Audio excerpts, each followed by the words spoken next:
আমার স্বামী তো আমার কাছে সারা দেয় না। না না আমি একবার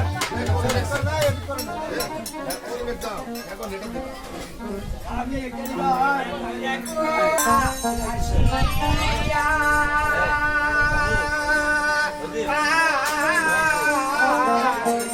আমার কালো বদিছে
বাসর ঘরে এসে আমার যে বড় সর্বনাশ হয়ে গেল মা।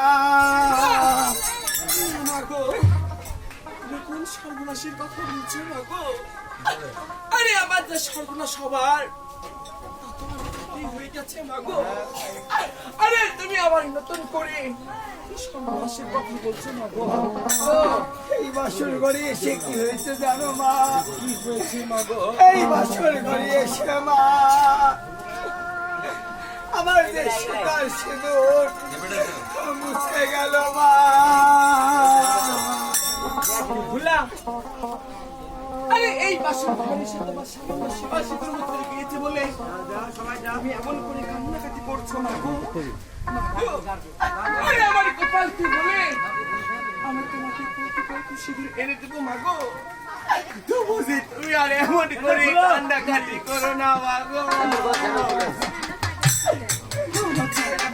ভালো লাগে না মাগো। বুঝতে পারলে না মা? আরে এক কোটা সিঁদুরের দাম মাত্র 10টি টাকা। আর এই 10টি টাকার জন্য কেউ কাঁদে মা? আমাদের কাছে বড় সর্বনাশ হয়ে গিয়েছে মা। বুঝলা এই বাসের ঘরে এমন কি হয়েছে মাগো?